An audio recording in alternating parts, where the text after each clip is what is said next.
देश की आर्थिक राजधानी मुंबई हमेशा सुर्खियों में रहती है। अब ऐसे में राजनीतिक सियासत और संकट हो तो खामोश कैसे रह सकती है। जहां बिहार के मुख्यमंत्री और उप मुख्यमंत्री महाराष्ट्र दौरे पर है और विरोधियों को एकजुट करने की बात कर रहे हैं, वहीं सुप्रीम कोर्ट के फैसले पर उद्धव खेमे में जो नाराजगी है वो विपक्ष की तरफ और आकर्षित करती है।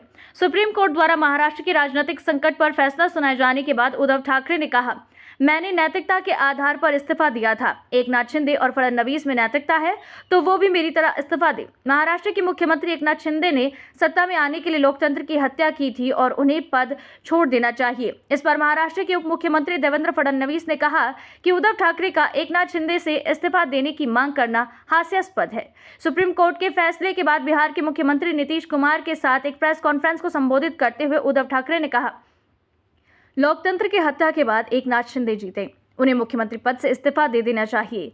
इस तरीके का कटाक्ष उद्धव ठाकरे ने किया। बता दें कि सुप्रीम कोर्ट ने आज कहा कि पिछले साल 30 जून को महाराष्ट्र विधानसभा में बहुमत साबित करने के लिए राज्यपाल द्वारा तत्कालीन मुख्यमंत्री उद्धव ठाकरे को बुलाना सही नहीं था। हालांकि न्यायालय ने पूर्व की स्थिति बहाल करने से इनकार करते हुए कहा, ठाकरे ने शक्ति परीक्षण से पहले ही इस्तीफा दे दिया। महाराष्ट्र में पिछले साल शिवसेना के एकनाथ शिंदे गुट की बगावत के बाद उद्धव ठाकरे नीत महा विकास आघाड़ी सरकार गिरने और सामने आए राजनीतिक संकट से जुड़ी अनेक याचिकाओं पर सर्वसम्मति से अपने फैसले में 5 न्यायाधीशों की संविधान पीठ ने कहा कि शिंदे गुट के भरत गोगावले को शिवसेना का विहिप नियुक्त करने का विधानसभा अध्यक्ष का फैसला अवैध था, जिसे लेकर महाराष्ट्र में बयानबाजी तेज हो गई। मुंबई से नवभारत समाचार के लिए मुरारी सिंह की रिपोर्ट।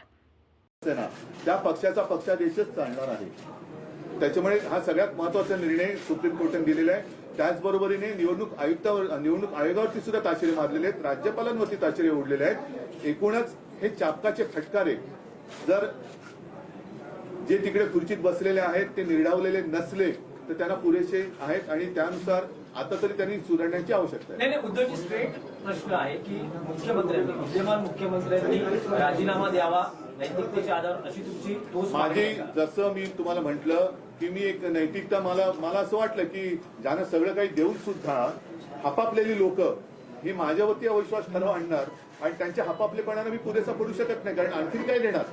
तर अशा लोकांनी माझ्यावरती अविश्वास ठराव दाखवणं हे मला मंजूर नव्हतंच, ते मंजूर नाही, मी कदापि ते मान्य करणार नाही, म्हणून मी राजीनामा दिला। जसा मी एका क्षणाचाही विलंब न करता राजीनामा दिला तसं एवढा आता सर्वोच्च न्यायालयाने फटके दिल्यानंतर जर थोडी तरी नैतिकता मुख्यमंत्र्यांच्या आणि उपमुख्यमंत्र्यांच्या अंगी शिल्लक असेल तर त्यांनी जसा मी राजीनामा दिला तसा राजीनामा द्यावा आणि निवडणुकीला सामोरं जावं। सुप्रीम कोर्टानं राज्यपालांना केलेला आहे, कारण त्यांनी जे निर्णय घेतलेले आहेत ते चुकीचं असलेलं म्हटलं आहे। राज्यपाल म्हणजे स्वतःच्या घरचा चाकर असल्यासारखं वापरण्याची जी पद्धत सुरू झालेली आहे ती पद्धत बघितल्यानंतर राज्यपाल यंत्रणाच आता शिल्लक ठेवावी की नाही हा प्रश्न आता सर्वोच्च न्यायालयाला आम्हाला म्हणजे मला असं वाटतं विचारायला पाहिजे की हे असंच जर का, कारण प्रत्येकाचे काम असतं ज्या सर्वोच्च न्यायालयाने केलं तसंच जसं आता मीडिया असतो, नितीनजी जसं म्हणाले की काही गोष्टी तुम्ही लोकांसमोर आणल्या पाहिजे, तर 4 स्तंभ जे म्हणतो हे 4 स्तंभ मजबूत पाहिजेत। त्याच्यापैकी जर का एका स्तंभाला वाढवी लागली असेल तर त्या स्तंभाचं रिपेअरिंग हे करणं गरजेचं आहे। पण आता महत्वाचा मुद्दा हा आहे की राज्यपाल महोदय तेव्हाचे जे काय होते त्यांनी इकडे जे न करू करायचं ते म्हणजे करायला नको ते करून गेले। आता गेल्यानंतर त्यांना सजा काय, कारण असं जर का होत राहिलं तर तेव्हाचे राज्यपाल 12 वाजून जातील आणि घरी जाऊन मग म्हणतील येतो संत आदमी आहे, करायचं काय। नहीं कर ही रहा हूं और लड़ाई तो आज शुरुआत हो गई है। मैंने जैसे अभी आपको कहा, जब हम अंदर बात कर रहे थे तो एक ज्याला शुभ शकुन असं म्हणतो कि इतने दिनों से हमारी लड़ाई चल रही थी सर्वोच्च न्यायालय में, आज आप भी आ गए और वो निर्णय भी आ गया। इस देश में अब प्रजातंत्र उसकी रक्षा करना हमारा काम है।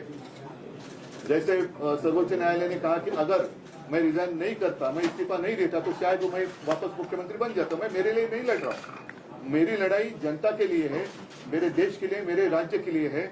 और भले हम इसके पहले राजनीति में विवाद तो होते रहते हैं, लेकिन एक मत तो हमारा हो गया है कि इस देश को हमें बचाना है, संविधान को बचाना है। और इसलिए आप यहाँ आए हैं, हम मिलकर आप तो पूरे देश में घूम रहे हैं, सबके घर जा रहे हैं, हम सब मिलकर ये जो अपने देश को फिर से एक बार गुलाम बनाना चाहते हैं उनको घर भेजेंगे और मुझे पक्का भरोसा है पूरी जनता हमारा इंतजार कर रही है।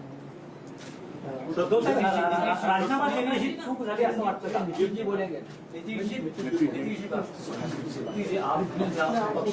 तो आपने तो बात बता ही दिया है, सब लोग तो आए ही हुए हैं इनसे मिलने के लिए। बातचीत तो बहुत होती रहती थी, लेकिन ये तय था कि एक लोग आएंगे।